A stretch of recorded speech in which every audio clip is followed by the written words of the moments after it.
चलो विद्यार्थी मित्रों, આપણે અત્યાર સુધી સદિશ અને અદિશની વાત કરી, સદિશોના સરવાળા અને બાદબાકી માટે આલેખની વાત કરી, સદિશોના વિભાજનની વાત કરી, સદિશોના ઘટકની વાત કરી અને સદિશોના સરવાળાની બેઝિક રીત તેની આપણે વાત કરી.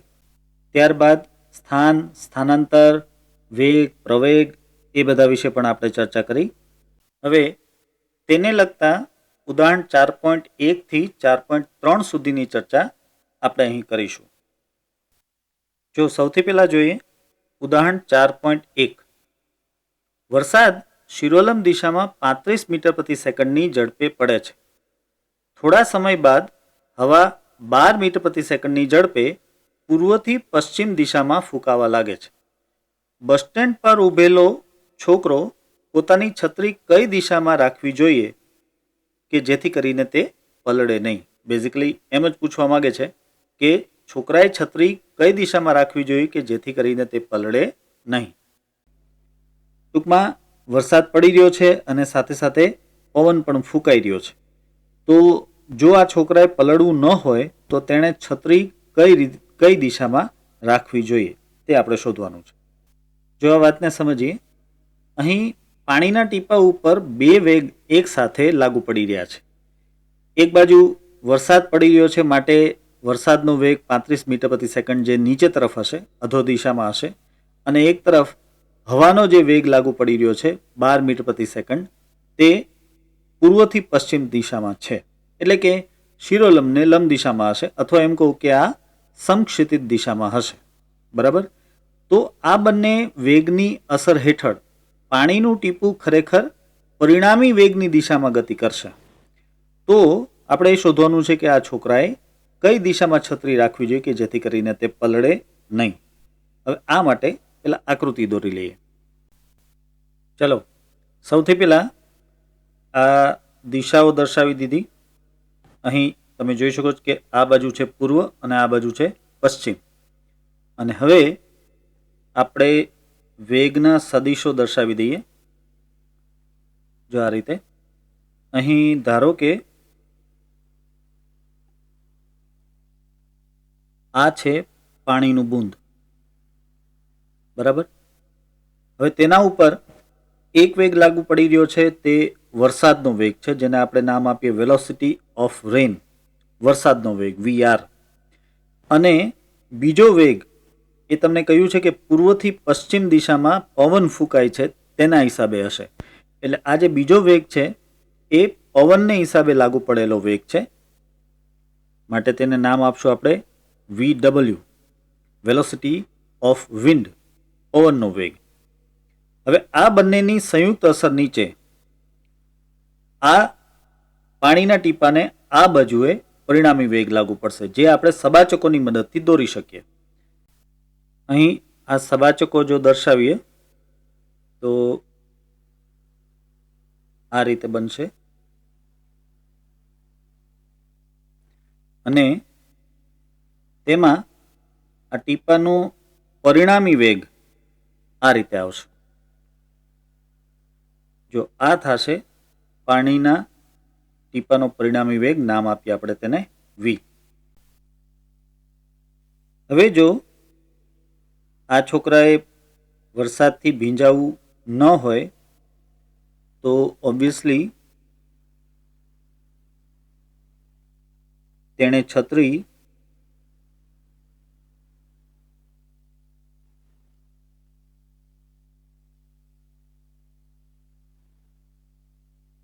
કંઈક આ રીતે રાખવી જોઈએ.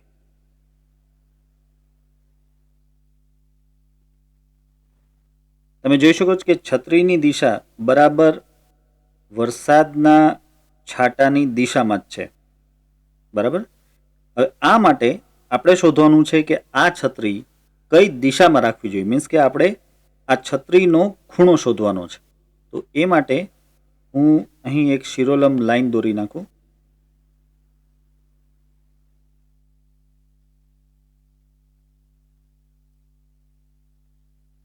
આ એક શિરોલમ રેખા. અને આપણે હવે આ જે ખૂણો છે અહીં, આ જે ખૂણો છે એ ખૂણો શોધીશું. ધારો કે આ ખૂણો છે થીટા, બરાબર. તો આ ખૂણો થીટા શોધી લઈએ તો આપણે કહી શકીએ કે છત્રી આટલા ખૂણે રાખવી જોઈએ કે જેથી કરીને આ છોકરો ભીંજાય નહીં. હવે જો આ ખૂણો થીટા હોય તો તેનો યુગ્મ કોણ આ પણ થીટા હોય. હવે જો આપણે આકૃતિની ભૂમિતિ પરથી આ ખૂણો તેમજ આ જે પરિણામી વેગ છે તેનું મૂલ્ય શોધી શકીએ છીએ. એ કરીએ પહેલાં જરા લખી લઈએ. જો VW એટલે કે વેલોસિટી ઓફ વિન્ડ એટલે કે પવનનો વેગ એ કેટલો છે? 12 મીટર પ્રતિ સેકન્ડ. અને એ રીતે VR એટલે વેલોસિટી ઓફ રેઇન, વરસાદનો વેગ એ છે 35 મીટર પ્રતિ સેકન્ડ, બરાબર. હવે સૌથી પહેલાં મારે V શોધવો છે તો બહુ સરળ છે કે આ V માટે તમે પાયથાગોરસ લગાડી શકો છો. અત્યારે આ કાટકોણ ત્રિકોણ બને છે, આ VR છે તો આ સ્વાભાવિક છે કે VW થશે. માટે આમાં પાયથાગોરસ લગાડીને આપણે પરિણામી વેગ શોધી શકશું. પહેલાં એ લઈ લઉં.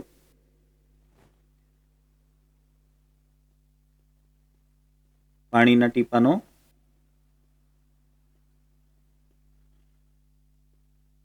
પરિણામી વેગ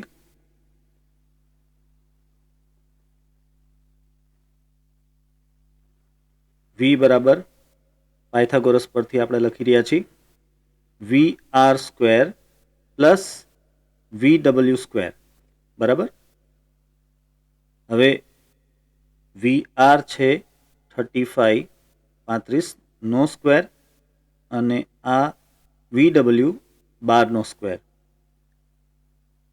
આ પરથી વિદ્યાર્થી મિત્રો જો આપણે ઉકેલ મેળવશું તો એ આપણને મળી જશે 37 મીટર પ્રતિ સેકન્ડ. એટલે કે વરસાદના આ ટીપાનો, પાણીના આ ટીપાનો જે પરિણામી વેગ છે એ આપણને મળે છે 35 મીટર પ્રતિ સેકન્ડ. આમ તો અહીં પાણીના ટીપાનો વેગ શોધવાનું કહ્યું નથી, પરંતુ મોટે ભાગે આ વેગ શોધવાનો પણ આવે ખરો. ચલો હવે બીજી વાત, આપણે આ ખૂણો થીટા શોધવો છે. જો અત્યારે આ કાટકોણ ત્રિકોણ જો ધ્યાનમાં લઈએ તો અત્યારે આ છે ખૂણો થીટા, આ છે તેની પાસેની બાજુ અને આ થશે તેની સામેની બાજુ. આ સામેની બાજુ એટલે મેં તમને પહેલાં જ વાત કરી કે VW થશે. તો અહીં આપણે ટેન થીટાનું સમીકરણ યુઝ કરી શકીએ.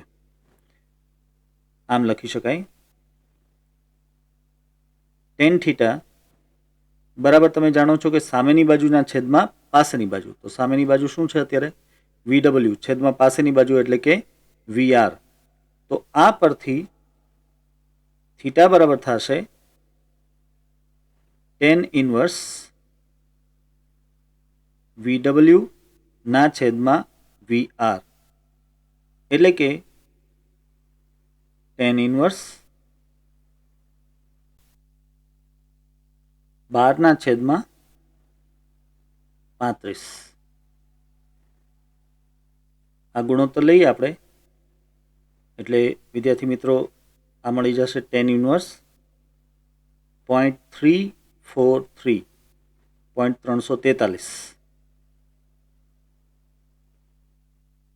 હવે આ પરથી આપણે થીટાનું મૂલ્ય શોધી શકીએ ટેન ઇન્વર્સ જોઈને. જો અહીં એક વાત કહી દઉં વિદ્યાર્થી મિત્રો કે જો તમને પરીક્ષામાં લોગ ટેબલ આપેલી હોય તો જ તમારે આનાથી આગળ એટલે કે આ થીટાનું મૂલ્ય શોધવાનું થાય. જો તમને લોગ ટેબલ ન આપેલી હોય તો આ જ તમારો અંતિમ જવાબ થાય. હા, જો કે ઘણી વખત પ્રશ્નપત્રની શરૂઆતમાં જ આવા મૂલ્યનો જવાબ શું થાય છે એ આપી દીધેલું હોય છે, તો તમારે તે જવાબ છે એ લખવાનો થાય. પણ જો લોગ ટેબલ ન આપેલું હોય અને આ મૂલ્યનો જવાબ શું થાય તે ન આપેલું હોય તો તમારો જવાબ અહીં પૂરો થઈ જાય છે. પણ લોગ ટેબલ હોય તો તમારે ટેન ઇન્વર્સ જોઈને અહીં થીટાનું એક્ઝેક્ટ મૂલ્ય છે લખવાનું થાય. હવે લોગ ટેબલમાં જોતા આ ખૂણો થીટા તેનું મૂલ્ય આવે છે 18.93 જેવું, 18.93 ડિગ્રી, પણ તેને આપણે આશરે 19 ડિગ્રી એમ લખી શકીએ. એટલે કે થીટા બરાબર તમને મળ્યો છે 19 ડિગ્રી જે આપણો બીજો જવાબ છે. એનો અર્થ એમ કે આ બાળકે શિરોલમ દિશા સાથે 19 ડિગ્રીને ખૂણે છત્રી રાખવી જોઈએ કે જેથી કરીને તે પલળી ન જાય. ચાલો જોઈએ ઉદાહરણનો દાખલા નંબર 2 એટલે કે 4.2. આપેલ સદીશો એ અને બી ના પરિણામી સદીશનું માન અને દિશા તેમના માન અને તેમની વચ્ચેના ખૂણા થીટાના પદમાં મેળવો. જો અહીં બે સદીશો સદીશ એ અને બી આપેલા છે અને તેમની વચ્ચેનો ખૂણો અત્યારે થીટા છે. તો આપણે આ બંને સદીશોનો પરિણામી સદીશ મેળવવાનો છે, એટલે કે તેનું માન અને દિશા બે મેળવવાના છે. પણ એ કઈ રીતે મેળવવાના છે? તો સદીશ એ અને સદીશ બી ના માન અને તેમની વચ્ચેનો ખૂણો થીટા ના સંદર્ભમાં મેળવવાના છે. મીન્સ કે આ સદીશ એ અને સદીશ બી ના મૂલ્યો અને આ ખૂણો થીટાનો ઉપયોગ કરીને પરિણામી સદીશનું મૂલ્ય અને પરિણામી સદીશની દિશા આપણે દર્શાવવાની છે. ચાલો તો સૌથી પહેલા તો હું અહીં પરિણામી સદીશ દોરવા માટે સબાચકોની રીત વાપરીશ ઓબ્વિયસલી.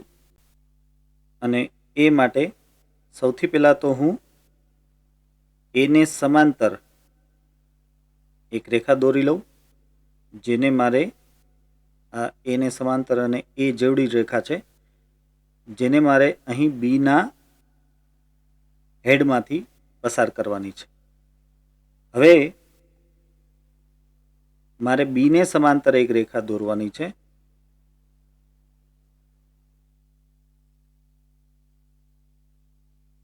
આ રીતે આ તમે જોઈ શકો છો કે બી જેવડી જ અને તેની દિશામાં આ રેખા છે અને તેને મારે એના હેડમાંથી એટલે કે સદીશ એના શીર્ષમાંથી પસાર કરવાની છે. તો આ રીતે આપણને અહીં એક છેદન બિંદુ મળે છે. આ બાજુ બંને સદીશોનું પુચ્છ છે. તો હવે પરિણામી સદીશ તમને ખબર છે કે કઈ રીતે દોરવાનું હોય. પરિણામી સદીશ બંનેના પુચ્છથી લઈને સામેના છેદન બિંદુ સુધી દોરવાનું થાય. આ છે પરિણામી સદીશ. નામ આપીએ આપણે તેને આર, પરિણામી સદીશ આર. બરાબર. હવે આપણે આ મૂલ્ય અને દિશા શોધવા માટે એક બાબત જોશે, એ પહેલાથી હું લઈ લઉં. અહીં એની દિશામાં એટલે કે આ સંક્ષિપ્ત દિશામાં એક લાઈન દોરી લઉં અને એ જ રીતે આ લાઈનને લંબ એક લાઈન આ રીતે દોરી લઉં.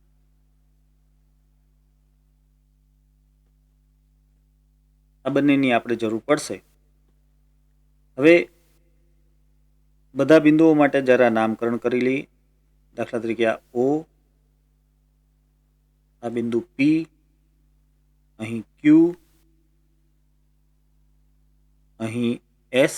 હું આર નામ નહીં આપું કારણ કે સદીશને આર નામ આપ્યું છે.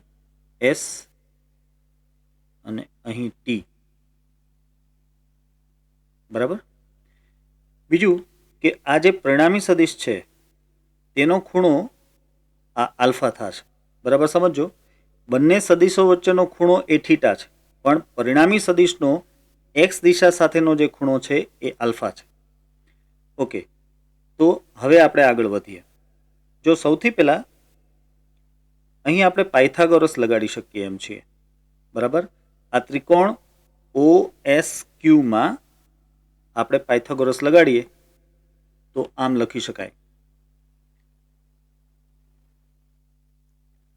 ત્રિકોણ ઓ ક્યુ એસ એમ લખીશ. ઓ ક્યુ એસ માટે આપણે લખી શકીએ કે ઓ એસ સ્ક્વેર એટલે કે કર્ણનો સ્ક્વેર બરાબર ઓ ક્યુનો સ્ક્વેર પ્લસ ક્યુ એસનો સ્ક્વેર. બરાબર છે. ઓ એસનો સ્ક્વેર બરાબર ઓ ક્યુનો સ્ક્વેર પ્લસ આ ક્યુ એસનો સ્ક્વેર. તેમાં આ જે ઓ ક્યુ છે તે ઓ પી પ્લસ પી ક્યુ છે. તો એ લખી નાખીએ આપણે.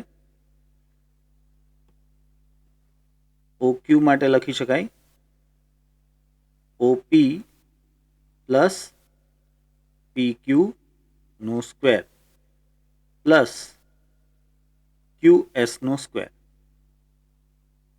આ જે સૂત્ર થયું OS સ્ક્વેરનું થયું. હવે આપણે વિવિધ બાબતો મેળવી લઈએ. જો સૌથી પહેલા એક વસ્તુ અહીં સમજવા જેવી, જો આ સદિશ બી છે તો આ જે બાજુ છે તે તેને સમાંતર જ છે, માટે તેનું મૂલ્ય પણ બી થશે. હું એમ કહું છું કે તેનું મૂલ્ય બી થશે, તો હું અહીં લખી નાખું માત્ર બી, સદિશ બી નથી લખતો. બીજું કે અહીં ખૂણો થીટા છે તો અહીં પણ ખૂણો થાય થીટા, એટલે આ થશે ખૂણો થીટા. તો હવે સમજો તમે, આ છે બાજુ બી, આ છે ખૂણો થીટા, તો આ બીનો આ બાજુનો ઘટક એટલે કે આ બી કોસ થીટા થાય. યાદ છે ઘટકો? અત્યારે આ છે બાજુ બી અને અહીં ખૂણો થીટા છે, તો આ બી બાજુનો આ દિશાનો ઘટક, એક્સ દિશાનો ઘટક એ કેટલો થાય? B cos theta. અને વાય દિશાનો ઘટક આ બાજુએ મળે તમને, જે મળે બી સાઇન થીટા. પણ આ બી સાઇન થીટા થાય તો આ પણ બી સાઇન થીટા થાય, માટે અહીં આપણે કહી શકીએ આ બાજુ થશે બી સાઇન થીટા. તો એ વાત હું અહીં લખી નાખું કે આ છે બી કોસ થીટા અને આ છે બી સાઇન થીટા.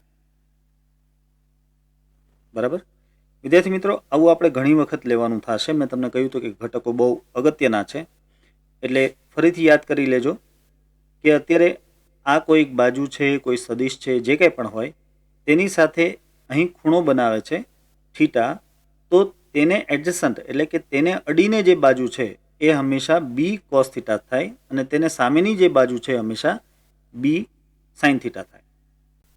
તો હવે જુઓ, આ ઓપી બરાબર સદિશ એનું મૂલ્ય એટલે કે માત્ર એ, PQ બરાબર બી કોસ થીટા, QS બરાબર બી સાઇન થીટા, અને આ જે OS છે તે સદિશ આરનું મૂલ્ય છે એટલે કે આર થાય.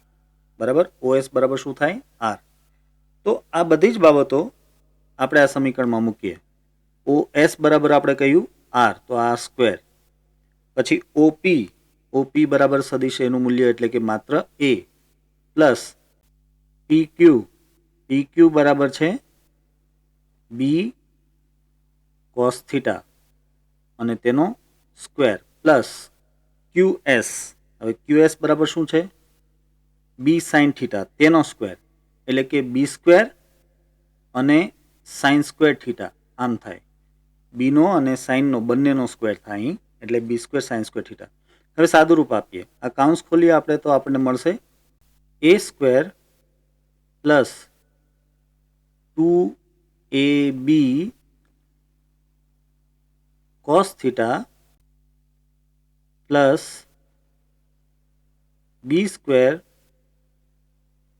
કોસ સ્ક્વેર થીટા પ્લસ જે છેલ્લું પદ બાકી છે તે B square sine square theta. હવે જો વિદ્યાર્થી મિત્રો, અહીં B square cos square theta plus B square sine square theta છે, તો બંનેમાંથી બી સ્ક્વેર સામાન્ય નીકળી જાય અને cos square theta plus sine square theta બરાબર થઈ જશે 1. તો જે બાકી રહેતું પદ છે એ હવે આમ છે, A square plus 2AB cos theta plus B square. આ જે છે સમીકરણ આર સ્ક્વેરનું. બરાબર, તો તે પરથી ફાઇનલી આપણે પરિણામી સદિશનું મૂલ્ય એટલે કે આર નું સૂત્ર આમ લખી શકીએ. અહીં લખશો આપણે A square plus B square plus 2AB cos theta. આ થઈ ગયો આપણો પહેલો જવાબ, અને આમ એક ખૂબ જ અગત્યનું સમીકરણ પણ છે. જ્યારે પણ આપણને બે સદિશો આપેલા હોય, જેમ કે અહીં એ અને બી સદિશો આપેલા હતા અને તેમની વચ્ચેનો ખૂણો થીટા આપેલો હોય, તો પરિણામી સદિશનું મૂલ્ય શોધવા માટેનું આ સૂત્ર હંમેશા કામ લાગશે. આર બરાબર under root of a² plus b² plus 2ab cos theta. આ પરિણામી સદિશનું મૂલ્ય શોધવા માટેનું સૂત્ર છે વિદ્યાર્થી મિત્રો, હંમેશા યાદ રાખજો. સાથે એ પણ યાદ રાખજો કે આ સમીકરણને કોસાઇન નો નિયમ કહે છે.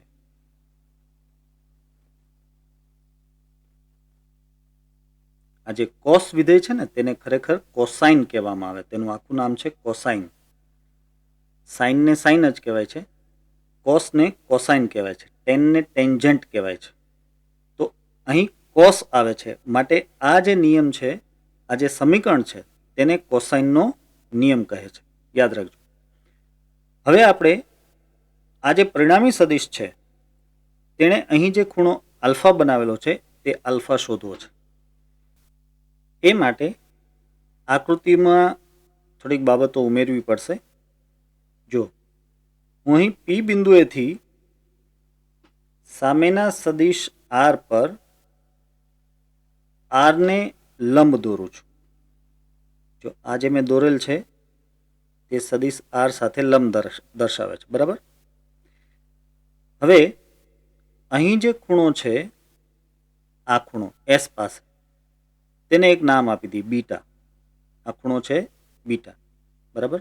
બીજું આ જે બિંદુ છે તેને આપણે દાખલા તરીકે એમ નામ આપી દઈએ. એમ અહીં લખી નાખું એમ. ચાલો ફરીથી કહી દઉં. અત્યારે આ જે લાઈન છે પી એમ તે સદિશ આરને દોરેલો લંબ છે અને અહીં જે બને છે તે છે ખૂણો બીટા. આ બીટા માટે આમ લખીએ તો સ્પષ્ટ દેખાશે, આ બીટા.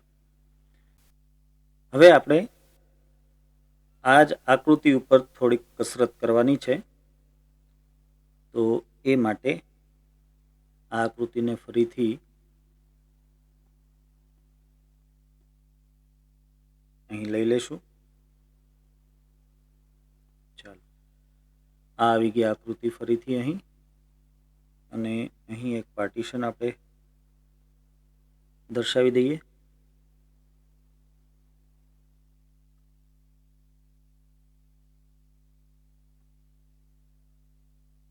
ચાલો હવે જુઓ વિદ્યાર્થી મિત્રો, તમારે અલગ અલગ કાટકોણ ત્રિકોણ ઉપર ધ્યાન આપવાનું છે.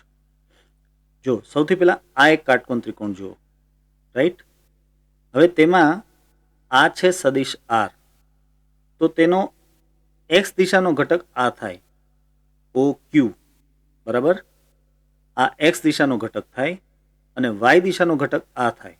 આમ તો વાય દિશાનો ઘટક આપણે અહીં દોરીએ છીએ, પણ અહીં જે વાય દિશાનો ઘટક આવે તે જ આ થાય ને.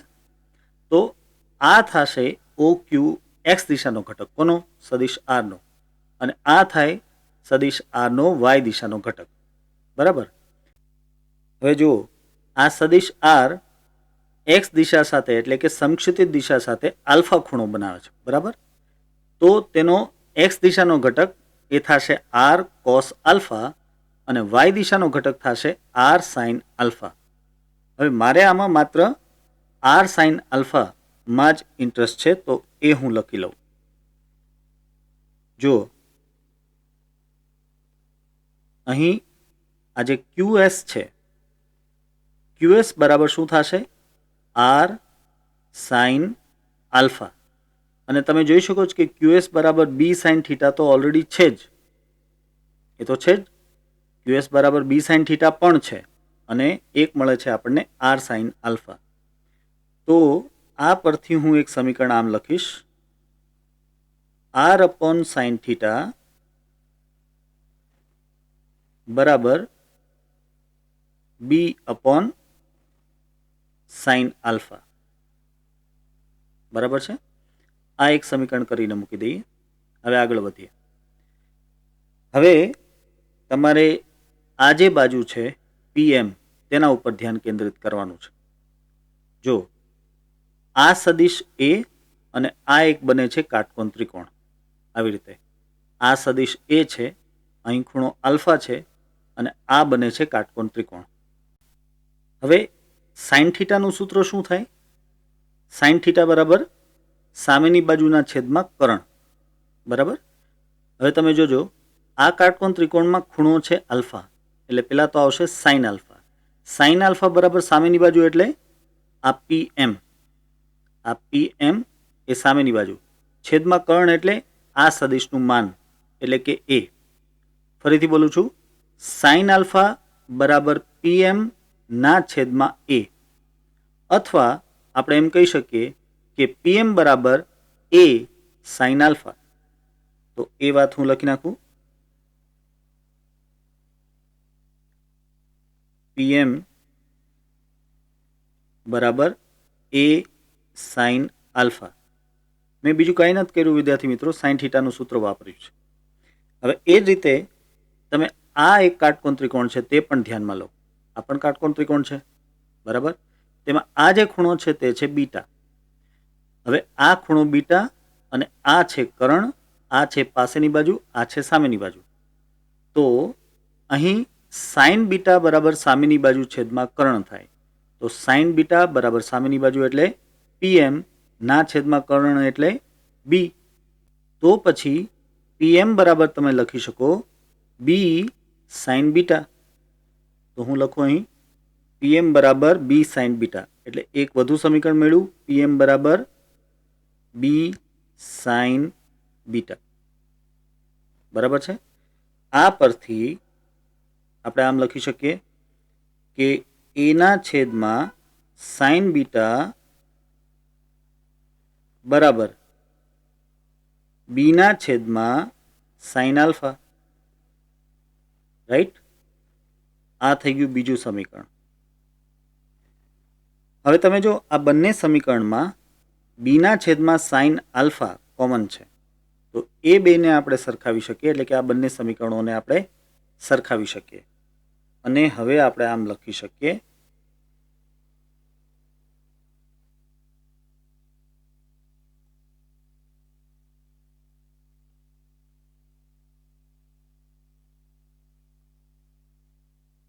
કે આપણે કહી શકશું A ના છેદમાં સાઇન બીટા બરાબર B ના છેદમાં સાઇન આલ્ફા બરાબર R ના છેદમાં સાઇન થીટા. આ મળ્યું આપણને એક બીજું અગત્યનું સમીકરણ. વિદ્યાર્થી મિત્રો, આ જે સમીકરણ છે તે સમીકરણ પરથી આપણે આલ્ફા અચૂક શોધી શકીએ. કારણ તમને સમજાવું. અત્યારે આ સૂત્રમાં અહીં સાઇન આલ્ફા છે, તો જો આપણે આ જોડનો ઉપયોગ કરીએ, આ જોડનો એટલે કે A ના છેદમાં સાઇન બીટા બરાબર B ના છેદમાં સાઇન આલ્ફા, તો પણ તેમાંથી આપણે આલ્ફા શોધી શકીએ. આપણને A અને B ના મૂલ્યો તો ખબર જ હોય, બીટા આપણને ખબર હોવી જોઈએ. તો એ પરથી સાઇન આલ્ફા મળી જાય, સાઇન આલ્ફા મળી જાય તો તે પરથી આલ્ફા મળી જાય. અથવા આપણે આ જોડનો પણ ઉપયોગ કરી શકીએ. જો આપણને સદિશ B નું મૂલ્ય ખબર હોય, પરિણામી સદિશ R નું મૂલ્ય આપણને ખબર હોય અને થીટા આપણને ખબર હોય, તો તે પરથી સાઇન આલ્ફા મળી જાય ને તે પરથી પછી આલ્ફાને સૂત્રનો કરતા બનાવીને આલ્ફા પણ મેળવી શકાય. તો આ જે સૂત્ર છે એ બીજું અગત્યનું સમીકરણ છે. અને વિદ્યાર્થી મિત્રો યાદ રાખજો કે આ સમીકરણને સાઇનનો નિયમ કહેવામાં આવે છે, જેને સાઇનનો નિયમ કહે છે.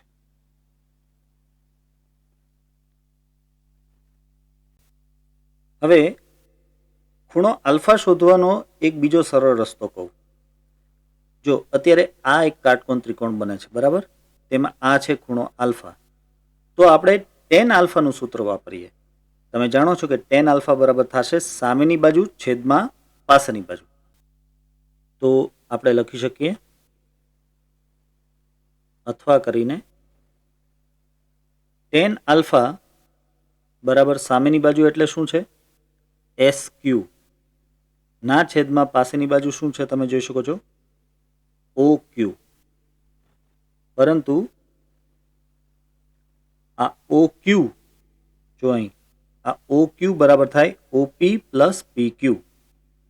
તો ઓ ક્યુ બરાબર ઓપી પ્લસ પી ક્યુ એમ લખી શકીએ. હવે આપણે ટેન આલ્ફા માટે આમ લખી શકીએ. જો આ જે એસ ક્યુ છે તમે જોઈ શકો છો આકૃતિમાં, એસ ક્યુ એ શું છે? બી સાઇન થીટા. ઓ પી એટલે સદિશ એનું મૂલ્ય, મીન્સ કે માત્ર એ. પી ક્યુ બરાબર બી કોસ થીટા. તો આ બધી જ બાબતો હું લખી નાખું અહીં. આ આવશે બી સાઇન થીટા ના છેદમાં A plus B cos theta. હજી આગળ આમ લખી શકાય કે આલ્ફા બરાબર ટેન ઇનવર્સ અને આ આખો જ કાઉન્સ બી સાઇન થીટા ના છેદમાં A plus B cos theta. Tan inverse B sine થીટાના છેદમાં A plus B cos theta. તો આ રીતે પણ આપણે ખૂણો આલ્ફા છે એ શોધી શકીએ. અહીં તમે જોઈ શકો છો કે આ સૂત્રમાં બી એટલે કે સદિશ બીનું મૂલ્ય છે, થીટા એટલે કે બંને સદિશો વચ્ચેનો ખૂણો છે, એ એટલે કે સદિશ એનું મૂલ્ય છે, બી એટલે સદિશ બીનું મૂલ્ય છે અને થીટા એટલે બંને વચ્ચેનો ખૂણો છે. આપણને રકમમાં કહ્યું હતું કે આ ખૂણો એવી રીતે શોધો કે જેથી કરીને સદિશ એ અને બીનું મૂલ્ય તેમાં વપરાતું હોય અને તેમની બંનેની વચ્ચેનો ખૂણો તેમાં વપરાતો હોય. તો આપણે એ જ રીતે આ સૂત્ર મેળવેલું છે. તો આ આલ્ફા શોધવા માટેનું એક અગત્યનું સમીકરણ થઈ ગયું. હવે જોઈએ ઉદાહરણ 4.3. એક મોટરબોટ ઉત્તર દિશામાં 25 કિલોમીટર પ્રતિ કલાકના વેગથી ગતિ કરે છે અને આ વિસ્તારમાં પાણીના પ્રવાહનો વેગ 10 કિલોમીટર પ્રતિ કલાક છે. પાણીના પ્રવાહની દિશા દક્ષિણથી પૂર્વ તરફ 60 ડિગ્રીના ખૂણે છે.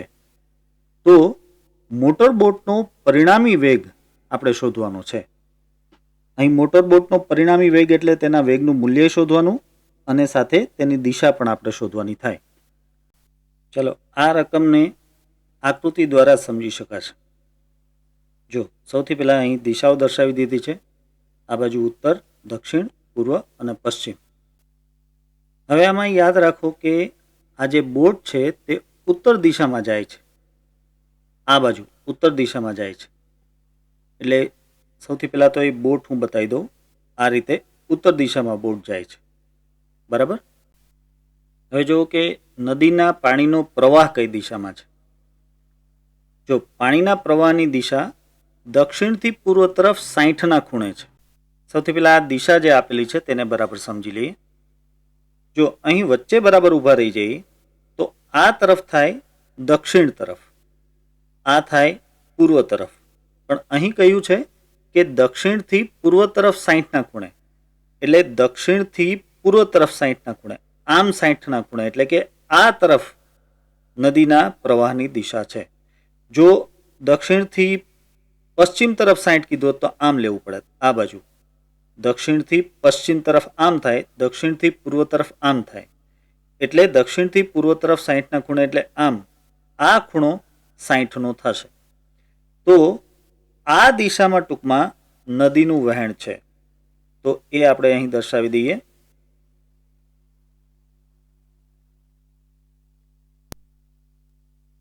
જો આ રીતે.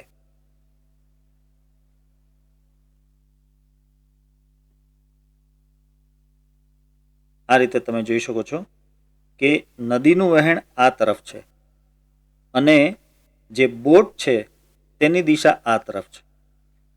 હવે અહીં એક વાત સમજી શકાય એવી છે વિદ્યાર્થી મિત્રો કે આ સંજોગોમાં બોટ આમ તો નહીં જ જઈ શકે અને ન તો સાવ આ બાજુ આવશે.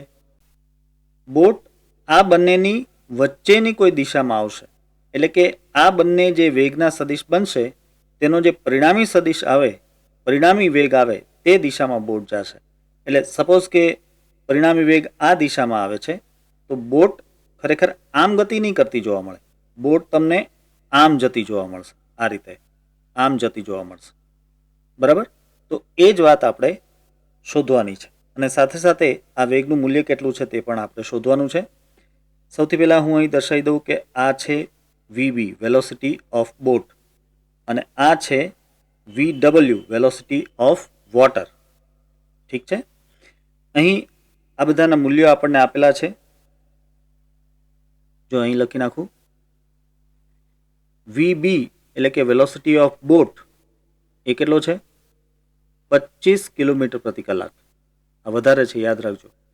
અને VW એટલે કે વેલોસિટી ઓફ વોટર એટલે કે પાણીના પ્રવાહનો જે વેગ છે એ છે 10 કિલોમીટર પ્રતિ કલાક. આ ઓછો છે વેગ, બરાબર. સાથે સાથે આની એક આકૃતિ પણ દોરી હજી. જો સૌથી પહેલા તો આ થઈ ગઈ બધી દિશાઓ, બરાબર. આ તરફ છે ઉત્તર, અહીં પૂર્વ અને અહીં દક્ષિણ. હવે બોટ છે એ ઉત્તર દિશામાં જાય છે એટલે ઉત્તર દિશામાં મારે બોટના વેગનો સદિશ દોરવાનો છે. એ હું દર્શાવી દઉં સૌથી પહેલા આ રીતે.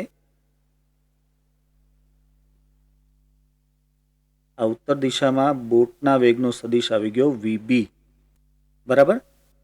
અને હવે આ જે પાણીનો પ્રવાહ છે તે દક્ષિણથી પૂર્વ તરફ 60નો ખૂણો બનાવે છે. આ રહી દક્ષિણ દિશા, તેનાથી પૂર્વ તરફ 60નો ખૂણો એટલે આમ બનાવે છે. એટલે પાણીનો પ્રવાહ આ દિશામાં છે, દક્ષિણથી પૂર્વ તરફ 60નો ખૂણો, એટલે આ દિશામાં મારે દોરવાનો છે VW નો સદિશ, પાણીના પ્રવાહના વેગનો સદિશ દોરવાનો છે. તો એ હું દર્શાવી દઉં આ રીતે. જો આ સદિશ મારે ટૂંકો દોરવો પડશે કારણ કે VW જે છે તેનું મૂલ્ય ઓછું છે. ચાલો, આ છે VW.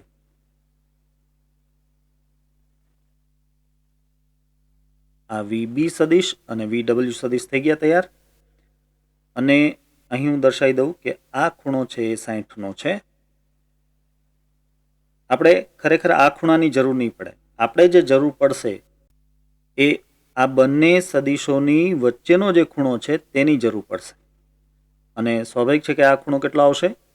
120 ડિગ્રી. સ્વાભાવિક છે ભાઈ. આ 60 ડિગ્રી છે તો આ કેટલો થશે? 120 ડિગ્રી. મીન્સ કે આ બંને સદિશો વચ્ચેનો ખૂણો છે 120 ડિગ્રી. હવે મારે આનો પરિણામી સદિશ દર્શાવવો છે, તો એ માટે હું સબાચકો તૈયાર કરી લઉં. ચાલો, જો સબાચકો દોરવા માટે મારે પહેલાં તો VBને સમાંતર એક લાઈન દોરવાની થશે કે જે VWના હેડ ઉપરથી પસાર કરવાની અને ત્યારબાદ VWને સમાંતર એક લાઈન દોરવાની કે જે VBના હેડ પરથી પસાર કરવાની. તો હવે જે છેદન બિંદુ મળે છે ત્યાં સુધી દોરેલો સદિશ એ થશે આપણો પરિણામી સદિશ. તો વિદ્યાર્થી મિત્રો, આ થઈ ગયો પરિણામી સદિશ. આ બંને વેગનો પરિણામી સદિશ એટલે કે પરિણામી વેગ, નામ આપીએ આપણે તેને V છે.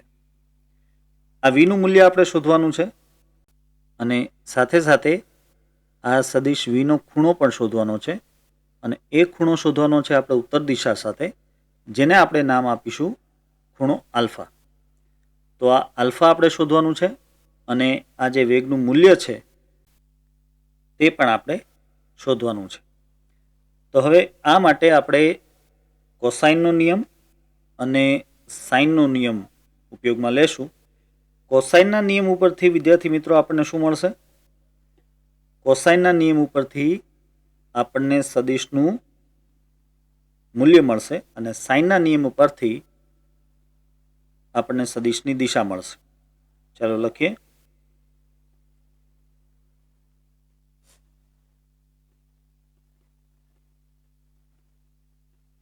કોસાઇનના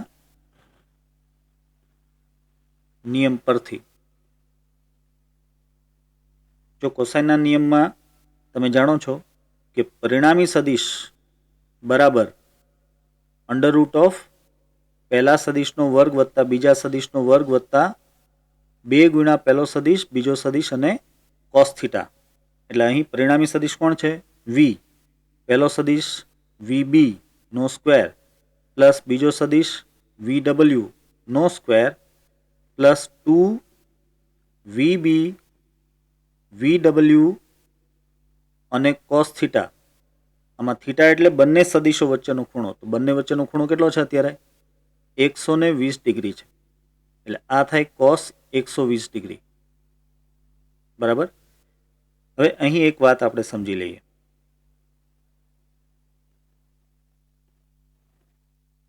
કોસ 120 એટલે એ થાય કોસ 90 પ્લસ 30. બરાબર. અને કોસ 90 પ્લસ 30 એટલે કે માઇનસ સાઇન 30 અને માઇનસ સાઇન 30 એટલે કે માઇનસ 1/2. તો આપણે અહીં કોસ 120 બરાબર માઇનસ 1/2 લેશું. તો હવે હું આગળ કિંમતો મૂકી દઉં. તો v બરાબર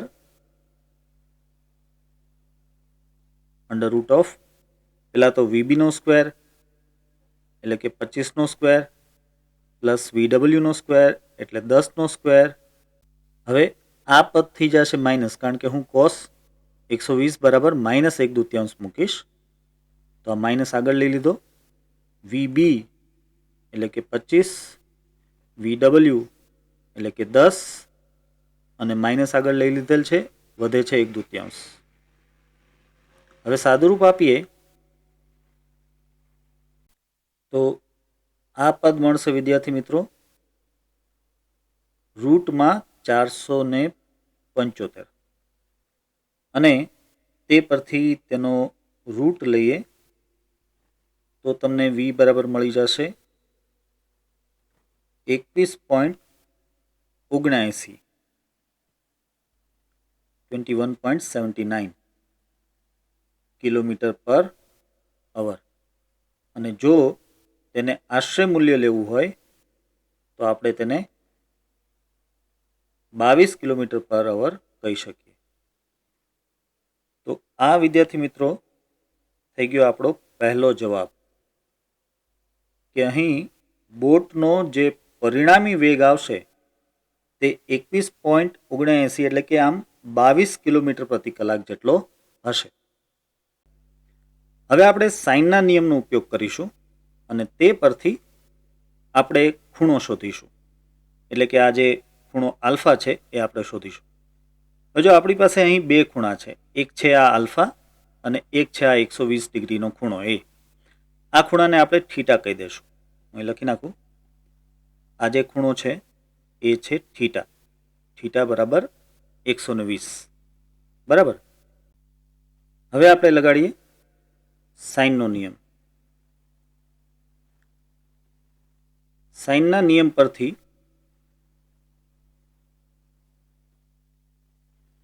આપણે આમ લખી શકશું. વીના છેદમાં સાઇન થીટા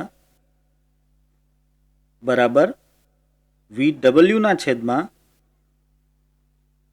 સાઇન આલ્ફા. આ રીતે.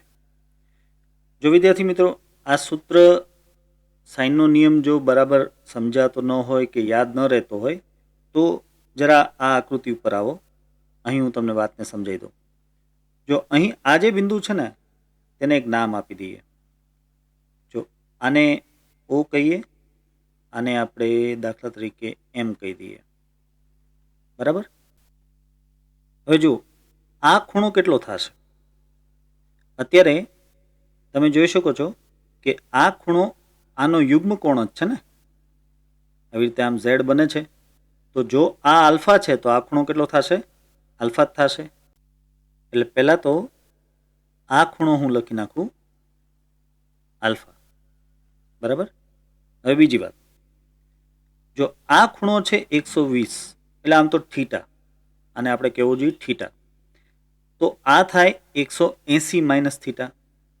સાચું? આ કેટલો થાય? 180 માઇનસ થીટા. તો આ જે ખૂણો છે એ તેનો યુગ્મ કોણ છે? તમે જો આમ ઝેડ બને છે, આ રીતે ઝેડ બને છે, એટલે આ જો ખૂણો 180 માઇનસ થીટા થતો હોય તો અહીં પણ આપણે કહી શકીએ 180 માઇનસ થીટા. બરાબર? તો હું લખી નાખું કે આ ખૂણો અહીંયા લખું છું 180 માઇનસ થીટા. એ વાત જુદી છે કે અત્યારે આપણને થીટા ખબર જ છે, પરંતુ હું સૂત્રના સ્વરૂપમાં તમને લઈ જવા માંગુ છું. એટલે હવે જુઓ, હવે તમારી સામે બે કાટકોણ ત્રિકોણ છે. એક કાટકોણ ત્રિકોણ આ અને બીજો કાટકોણ ત્રિકોણ આ, અને આ છે ખૂણો આલ્ફા, આ છે ખૂણો 180 માઇનસ થીટા, અને બંનેની સામેની બાજુ આ છે. શું છે આ? OM. OM એ બંનેની સામેની બાજુ છે. તો સામેની બાજુ બરાબર કર્ણ ગુણ્યા સાઇન થીટા થાય. સામેની બાજુ બરાબર કર્ણ ગુણ્યા સાઇન થીટા. તો તે પરથી આપણે આગળ વધી શકીએ, અને આ જે સામેની બાજુ છે OM, તેના માટે હું લખું તો અહીં લખી શકાશે કે OM બરાબર કર્ણ ગુણ્યા સાઇન થીટા. બરાબર? તો આપણે આ ત્રિકોણ લઈએ તો તેમાં કર્ણ છે V અને સાઇન થીટા એટલે કે સાઇન આલ્ફા. તો OM બરાબર પહેલું સૂત્ર થાય V સાઇન આલ્ફા. બીજું સૂત્ર જુઓ, બીજું સૂત્ર છે એ આ કાટકોણ ત્રિકોણ માટે આવશે. આમાં કર્ણ એટલે કે VW ગુણ્યા સાઇન થીટા એટલે કે આ 180 માઇનસ થીટા. થીટાની જગ્યાએ આવશે 180 માઇનસ થીટા. તો VW ગુણ્યા sign 180 minus theta.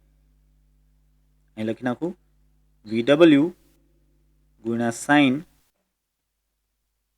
180 minus theta.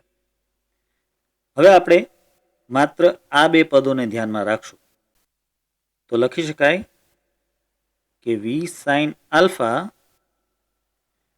બરાબર VW. હવે જો સાઇન 180 માઇનસ થીટા એટલે એ થાય સાઇન થીટા.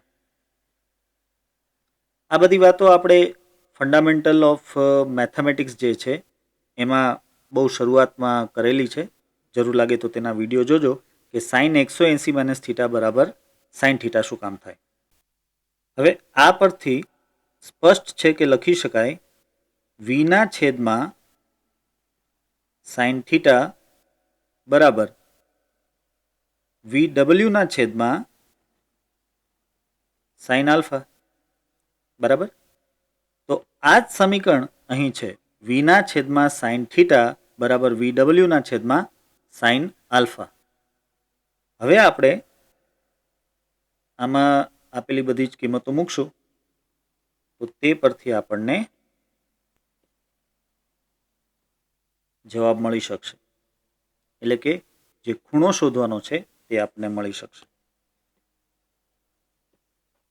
ચાલો, એ માટે મારે સાઇન આલ્ફાને સૂત્રોનો કરતા બનાવવો પડે. સાઇન આલ્ફા બરાબર થશે VW સાઇન થીટા ના છેદમાં V. હવે VW છે એ છે 10, સાઇન થીટા છે 120 ના છેદમાં V એટલે કે 21.79 એટલે આશરે આપણે 21.8 લઈ શકીએ. હવે જો અહીં સાઇન 120 છે તેને તમે આમ લખી શકો સાઇન 90 પ્લસ 30. બરાબર? હવે સાઇન 90 પ્લસ 30 એટલે એ થઈ જશે કોસ 30, અને કોસ 30 એટલે કેટલા? √3/2. આ સાઇન 90 પ્લસ 30 બરાબર કોસ 30 શું કામ થાય છે એ વાત આપણે બહુ જ પહેલાં ફંડામેન્ટલ મેથેમેટિક્સ જે આપણે ભણ્યા હતા તેમાં ચર્ચા કરેલી છે. જરૂર લાગે તો તેના વિડીયો ફરીથી જોઈ લેજો. તો હવે આ મૂલ્ય હું આગળ મૂકું સૂત્રમાં. તો હવે આ થશે 10 અને સાઇન 120 તરીકે મારે મૂકવાના છે √3/2 અને આ છે 21.8 અને અહીંયા હું મૂકી દઉં 2. તો સાદુરૂપ આપતા વિદ્યાર્થી મિત્રો આ મળી જશે તમને 0.397 397. તો આ જે મળ્યું છે એ સાઇન આલ્ફા છે. હવે આ પરથી આપણે આલ્ફા લખી શકીએ. આલ્ફા બરાબર સાઇન ઇન્વર્સ 0.397. હવે વિદ્યાર્થી મિત્રો, જો તમને બોર્ડની એક્ઝામમાં કે અન્ય કોઈ એક્ઝામમાં જો લોગ ટેબલ આપેલું હોય તો જ આનાથી આગળ તમારે વધવાનું થાય, અથવા તો તમને પ્રશ્નપત્રમાં શરૂઆતમાં જ આનું મૂલ્ય શું થાય છે તે આપી દીધેલું હોય તો જ તમારે આનાથી આગળ વધવાનું થાય, નહીતર આ જ તમારો અંતિમ જવાબ થાય. પરંતુ અહીં તો આપણે આનો આગળનો જવાબ પણ શોધીશું અને સાઇન ઇન્વર્સ 0.397 આપણે મેળવીશું. તો વિદ્યાર્થી મિત્રો, એ તમને મળશે 23.39 જેવું, એટલે આમ તો 23.4 ડિગ્રી જેવું થાય, 23.4 ડિગ્રી. એનો મતલબ એમ થાય કે જે પરિણામી વેગ છે તેની દિશા, એટલે કે બોટનો જે પરિણામી વેગ છે તેની દિશા ઉત્તર દિશા સાથે 23.4 ડિગ્રીનો ખૂણો બનાવતું હશે. તો આ રીતે આપણને આ આલ્ફા એટલે કે બોટના પરિણામી વેગની દિશા અને સાથે સાથે વી એટલે કે બોટનો પરિણામી વેગ એ બંને મળ્યા. તમે ખાસ નોંધ કરો કે અહીં આપણે કોસાઇનના નિયમ અને સાઇનના નિયમનો ઉપયોગ કરેલો છે. આશા છે કે આ બધા જ દાખલાઓ તમને સમજાણા હશે. અને સાથે કહી દઉં કે આમ તો આ ઉદાહરણના દાખલા છે એટલે ટેક્સ્ટબુકમાં આપેલા છે, તેમ છતાં આ બધા જ દાખલાઓના પીડીએફની લિંક મેં ડિસ્ક્રિપ્શનમાં મૂકેલી છે, તે તમે ડાઉનલોડ કરી શકો છો.